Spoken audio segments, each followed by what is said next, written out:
Private రంగంలో మొత్తం ప్రభుత్వ రంగంలో ఉన్నటువంటి వాటన్నిటిని వాళ్ళకి అమ్మేస్తున్నారు. ₹1,00,00,000 చేసేదాన్ని ₹100 ఇస్తే వాడికి లాభాలు రావండి.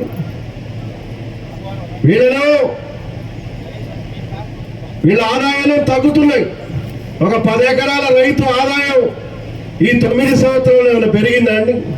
చాలా మంది రైతులు ఉన్నారు కదా, మా గోవిందరావు గారు ఉన్నారు, ఎలా కూర్చున్నారు. ప్రతి సంవత్సరం మార్కెట్లో పోరాటమే చేస్తాడు ధర కోసం. ఎందుకు వచ్చింది దుస్థితి? మన ఆదాయాలు తగ్గుతున్నాయి, వాళ్ళ ఆదాయాలు పెరుగుతున్నాయి. అంటే మొత్తం ప్రభుత్వ రంగం మనం స్వాతంత్రం వచ్చిన తర్వాత మనం సృష్టించినటువంటి సంపద అంతా ఈ 9 సంవత్సరాల కాలంలో వాళ్ళకి దారాదత్తం చేస్తున్నారు. ఏమీ లేదు. విమానాల కాడి నుంచి రైల్వేలు, రోడ్లు, ఇన్సూరెన్స్, చివరికి ఎల్ఐసీలు కట్టుకుంటాం మనం, చిన్న చిన్న ఇన్సూరెన్స్. ఆ ఎల్ఐసి సంవత్సరం కూడా అమ్మేస్తున్నారు. చాలా మంది మనం చింతకాడికి ఇప్పుడు 2 రోడ్లు వచ్చినాయి, అమరావతి నాగపూర్, ఇంకోటి దేవరపల్లి, సూర్యాపేట టు దేవరపల్లి 2 రోడ్లు వచ్చినాయి. అభివృద్ధి చెందింది అనుకుంటున్నాం. కొద్ది రేట్లు పెరగవచ్చు. మన వ్యాలీ భూముల్ని పెద్ద ఎత్తున పోరాటం మన వెంగళరావు గారు, మన పార్టీ కూడా గోవిందరావు గారు, వీళ్ళందరూ చాలా రోజులు పోరాటం చేసినాం రేటు కోసం.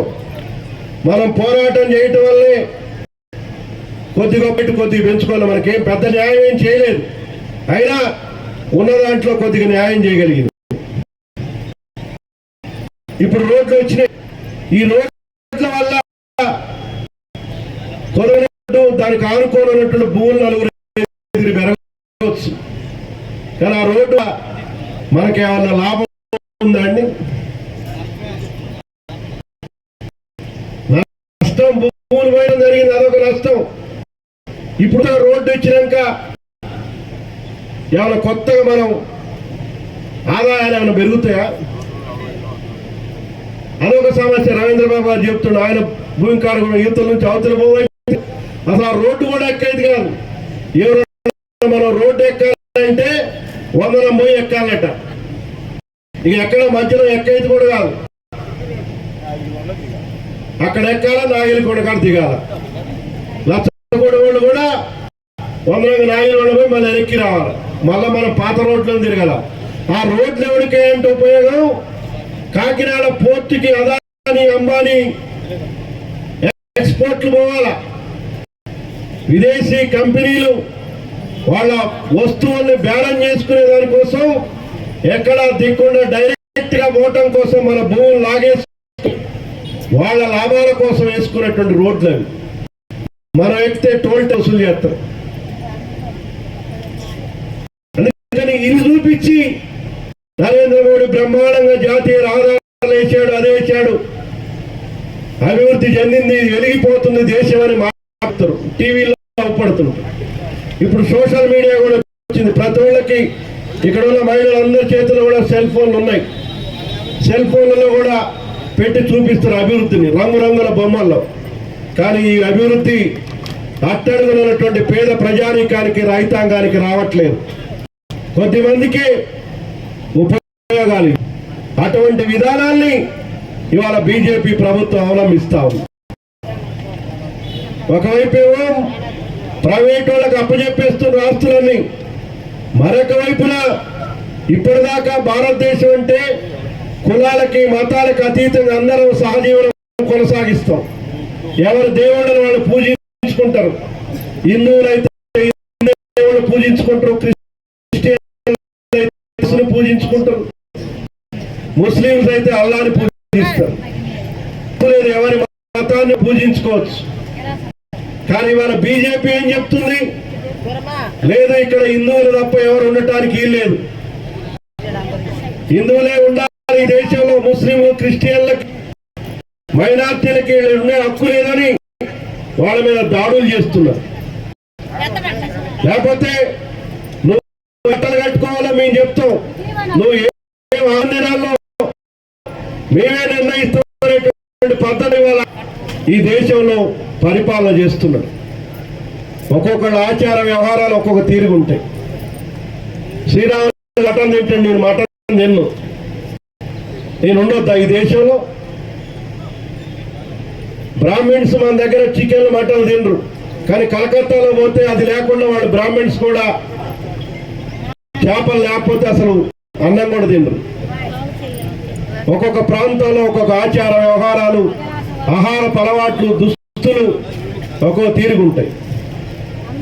కానీ బీజేపీ ఏం చెప్తుంది, అవన్నీ కుదరదు, ఇక్కడ ఎవరు మాంసం తినడానికి వీల్లేదు, హిందువులు కాబట్టి హిందువులు, వెజిటేరియన్ ఉండాలనేటువంటి పద్ధతుల్లో సెంటిమెంట్ ని రెచ్చగొట్టి దాన్ని రాజకీయానికి ఉపయోగించుకొని ఓట్లు రాబట్టుకోవటం కోసం ప్రయత్నం చేస్తున్నారు. ఇటువంటి మతోన్మాద చర్యలు బీజేపీ వచ్చిన తర్వాత పెరిగిపోయింది. ఏ ఒక్క హామీ ఆయన చెప్పింది అమలు చేయలేదండి. ఏం చెప్పాడు, మేము అధికారంలోకి వస్తే సంవత్సరానికి 2 కోట్ల ఉద్యోగాలు ఇస్తామని చెప్పాడు. కొత్త ఉద్యోగం ఇవ్వకపోగా ఉన్న ఉద్యోగాలు మీకేశారు.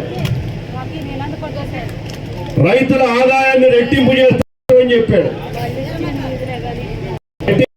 ఆదాయాలు రైతుల ఆదాయాలు రెట్టింపు అయితే ఇప్పటికి కూడా రైతాంగం ఆత్మహత్యలు ఈ 9 సంవత్సరాల కాలంలో ప్రతి 24 గంటలకి 6 రైతులు ఆత్మహత్యలు చేసుకుంటారు. ఇప్పటికి కూడా ఎందుకు వచ్చింది ఈ దుస్థితి? ఏమో ఇస్తారు, మంచిగా ఇస్తారు, మీరు మాట్లాడమాకండి. 3 సార్లు 6,000 రూపాయలు ఇస్తున్నామని చెప్తాడు. 6,000 రూపాయలు మనం అడిగిన వాడిని ఎవరున్నా రైతు అసలు ఏమ్మా అడగకండి. మీరు రూపాయలు ఆయన ఇచ్చింది కానీ రైతులు అడిగేదేంటి? కనీస మద్దతు ధరలేంటి చట్టం ఢిల్లీలో పోరాటం చేశారు. సంవత్సర కాలం పాటు పోరాటం చేసి 750 మంది రైతులు ఆటంలో చనిపోయారు. ఆ చట్టం వస్తే రైతుకు న్యాయం జరుగుతుంది. స్వామినాథన్ కమిషన్ సిఫార్సు కూడా అదే చెప్పింది. ఒక రైతు 1 ఎకరంలో వ్యవసాయం చేయడానికి ఎంతైతే పెట్టుబడి అవుతుందో, దున్నటానికి దగ్గర నుంచి విత్తనానికి, ఎరువులకి, పురుగు మందులకి, ఆ రైతు పెట్టుబడికి వడ్డీ, ఆ రైతు కుటుంబం శ్రమ, వీటన్నిటినీ లెక్కేసి దానికి అదనంగా ఇంకొక 50% కలిపి ఆ పంటకి ధరను నిర్ణయించమని మనం ఎప్పటి నుంచో పోరాటం చేస్తున్నాం. అది వస్తే రైతుకు నువ్వు ఇచ్చే 6,000 అవసరం, లేకపోతే ఈయన ఇచ్చే రైతు బంధు అవసరం లేదు, రైతే ఇంకో 10,000 ఇస్తాడు. ఇవాళ మిర్చి పోయిన సంవత్సరం 20,000 అమ్మిందండి. ఈ సంవత్సరం ఎంత అమ్మింది? 11,000, 12,000 కూడా కొన్నారు. అంటే ఒక క్వింటాకి 8,000 నష్టపోయారు. ఒకదానికి 15 క్వింటాలు వేసుకున్నా 15 ఎనిమిదిలు 1,20,000. వాడు ఇచ్చేది 6,000, వీడు ఇచ్చేది 5,000. 6, 5, 11,000 పోతే మనకి ఎంత నష్టం? మనము ఆ చట్టం ఏమంటున్నాం, రైతుకు న్యాయం జరగాలంటే ఆ కనీస మద్దతు ధరల గ్యారంటీ చట్టాల ఈ ప్రభుత్వం ఇస్తామని రాతపూర్వకమైన హామీ ఇచ్చారు. కానీ అధికారంలోకి వచ్చిన తర్వాత దాని గురించి మాట్లాడలేదు. అది మాట్లాడితే ఆ చట్టం చేస్తే రైతుకు న్యాయం జరుగుతుంది. ఆ చట్టం లేకపోతే ఇవాళ తక్కువ ధరలకి కార్పొరేట్ కంపెనీలు కొని పెద్ద పెద్ద గోడౌన్స్ కట్టుకొని ఏసీ కోల్డ్ స్టోరేజ్ కట్టుకొని అక్కడ నిల్వ చేసి మళ్ళీ అదే పంట ఉత్పత్తుల్ని మన వినియోగదారులకి ఎక్కువ ధరకు అమ్ముతున్నాం. అందుకని ఆ చట్టం వస్తే ఈ రైతు బంధులు, రైతు భరోసాలు, ప్రధానమంత్రి ఇచ్చే 6,000 అవసరం లేదండి.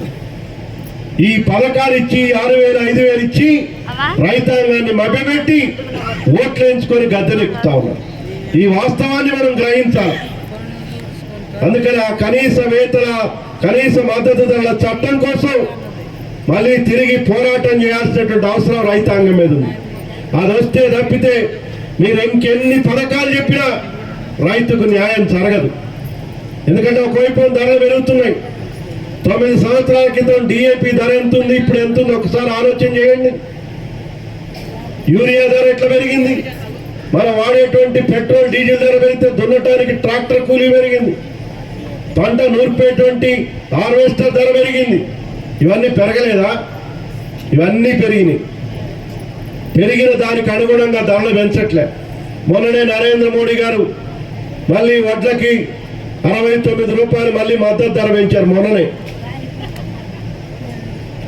కానీ 69 సరిపోద్దండి? మనం అడుగుతున్నాం, మీరు పంటల ధరలను నిర్ణయించేటప్పుడు స్వామినాథన్ కమిషన్, మీరు ప్రభుత్వం వేసిన కమిషన్ అది, ఆ కమిషన్ చెప్పినటువంటి దాని ప్రకారం ధరలు నిర్ణయించమని మనం అడుగుతున్నాం. దాని ప్రకారం నిర్ణయిస్తే ఇవాళ వరికి 3500 ధర ఇవ్వాలి.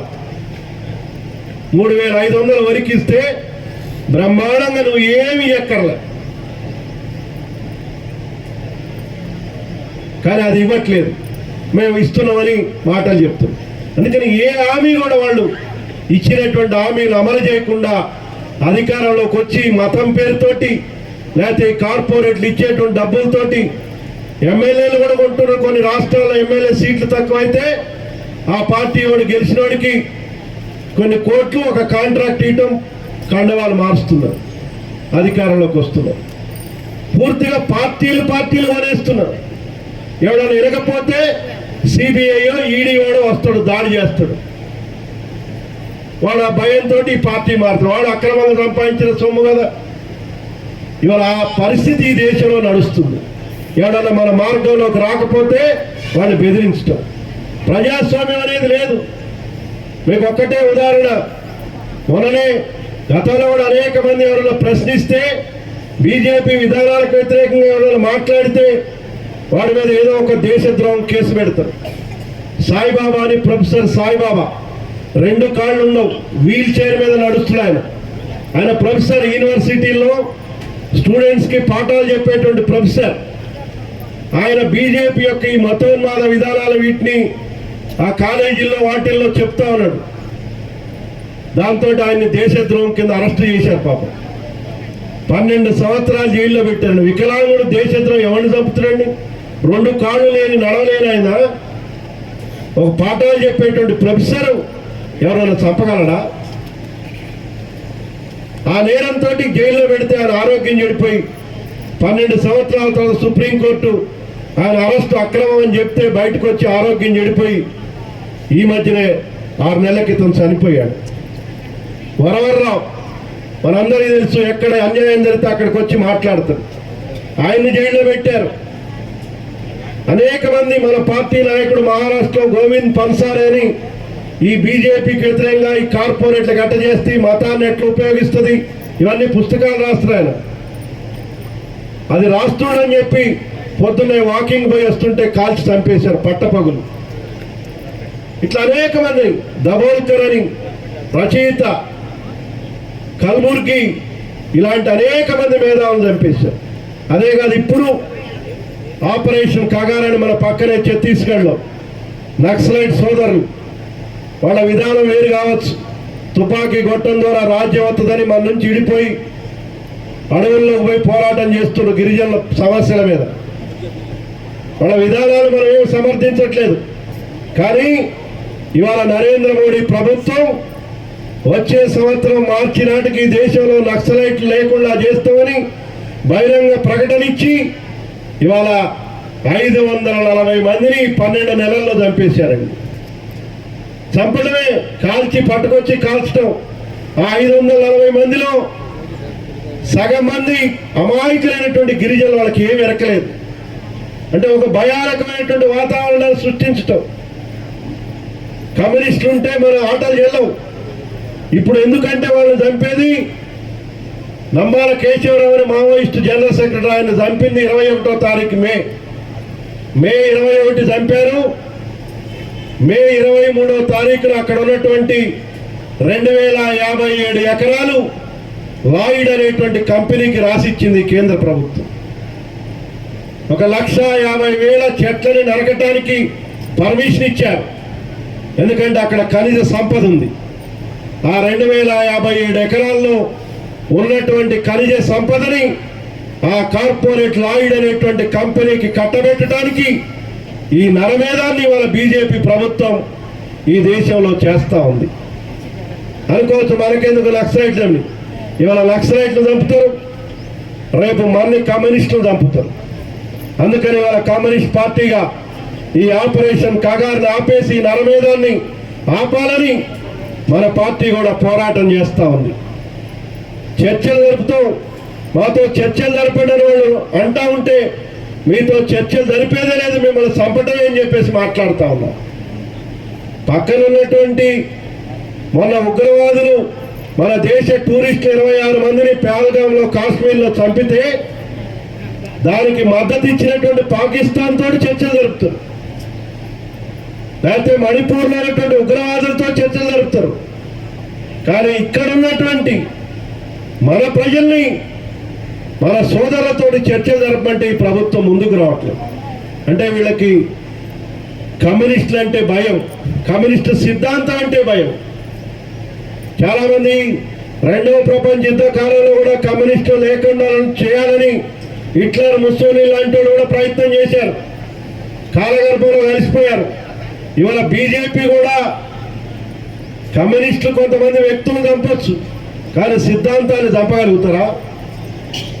వ్యక్తులను నిర్మూలించవచ్చు, కానీ కమ్యూనిస్టు సిద్ధాంతాన్ని నిర్మూలించడం ఈ ప్రపంచంలో ఎవరి తరం కాదనేది ఇవాళ ఈ వాస్తవాన్ని గ్రహించాలి. ఎందుకంటే ఇవాళ మనకి వాళ్ళకి సైద్ధాంతిక విభేదాలు, మనకేం అధికార కొట్లాట్లు కావు. చంద్రబాబు నాయుడు కానీ, కేసీఆర్ కానీ, ఇంకొక కానీ వీళ్ళు ఒకనాడు బీజేపీని విమర్శిస్తారు, ఇంకోసారి కలుస్తారు. పోయిన ఎన్నికల్లో చంద్రబాబు నాయుడు బీజేపీకి వ్యతిరేకంగా నిలబడ్డాడు, ఈ ఎన్నికల్లో ఆయనతో కలిసి పనిచేశాడు. మళ్ళీ రేపు వ్యతిరేకమైతే ఎల్లుండి వాళ్ళ ప్రయోజనాలు, అది వాళ్ళకి ప్రయోజనం ఉన్నప్పుడు కలుస్తాడు, ప్రయోజనం లేనప్పుడు దూరంగా ఉంటాడు. కేసీఆర్ కూడా అంతే, ముఖ్యమంత్రిగా ఉన్నప్పుడు నరేంద్ర మోడీ గొప్ప బ్రహ్మాండమైన ప్రధానమంత్రి, 36 అడుగుల ఛాతీ అని చెప్పాడు, తర్వాత మళ్ళీ విమర్శిస్తాడు, మళ్ళీ తర్వాత పొగుడుతాడు. వీళ్ళందరూ అదే పద్ధతి. కానీ కమ్యూనిస్టులు ఏనాడు కూడా బీజేపీ విధానాలు మనకి, మన సిద్ధాంతానికి వాళ్ళ సిద్ధాంతానికి వైరుధ్యం, మనధర్మ శాస్త్రాన్ని అమలు చేసి మళ్ళీ ఈ దేశాన్ని పురాతన వైపుకి తీసుకెళ్లేటువంటి ప్రయత్నం చేస్తున్న బీజేపీ సైద్ధాంతిక భావజాలానికి మనం వ్యతిరేకం. అందుకని ఆ భావజాలానికి వ్యతిరేకంగా మనం పోరాడుతున్నాం. కాబట్టి కమ్యూనిస్టు సిద్ధాంతాన్ని నమ్మేటువంటి వాళ్ళని నిర్మూలించడానికి ఇవాళ ఈ ప్రభుత్వం ప్రయత్నం చేస్తుంది. అందుకని దీనికి వ్యతిరేకంగా ఇవాళ ఈ దేశంలో బీజేపీ మతోన్మాద చర్యలు, కార్పొరేట్లకి సంపద కట్టబెట్టేటువంటి చర్యలు, ఈ దేశంలో ప్రభుత్వ రంగాన్ని అమ్మేటువంటి, ఈ దేశంలో రైతాంగానికి, వ్యవసాయ కూలీలకి మన చట్టాలను రూపుమాపేటువంటి ఈ విధానాలకు వ్యతిరేకంగా ప్రజల్ని చైతన్యవంతం చేయాలి. మన దగ్గర పెద్ద బీజేపీ లేదు కానీ మనకెందుకు అనుకోవద్దు, అది చాప కింద నీరులా వస్తుంది. మతం పేరుతో వచ్చేటువంటి ఇటువంటి శక్తుల్ని మన ముందుగానే ప్రజల్ని ఎడ్యుకేట్ చేసి ఈ బీజేపీ విధానాలకు వ్యతిరేకంగా భవిష్యత్తులో లౌకిక ప్రజాతంత్ర వామపక్ష శక్తులు కలుపుకొని పోరాటాలు చేసేదానికోసం ప్రజల్ని సమాయత్తం చేయాలని ఈ మహాసభలో అటువంటి కార్యాచరణ మనం రూపొందించుకోవాలని చెప్పేసి నేను మనవి చేస్తాను. దేశంలో పరిస్థితి అట్లుంది. ఇవాళ రాష్ట్రంలో ఉమ్మడి ఆంధ్రప్రదేశ్లో తెలంగాణకు అన్యాయం జరుగుతుందని, తెలంగాణ రాష్ట్రం కావాలని మనం పోరాటం చేశాం. పెద్ద ఎత్తున 1400 మంది విద్యార్థులు చనిపోయారు. కమ్యూనిస్ట్ పార్టీ కూడా ఉద్యమంలో ప్రధానమైనటువంటి పాత్ర వహించింది. తెలంగాణ రాష్ట్రాన్ని సాధించుకున్నాం. కానీ ఇవాళ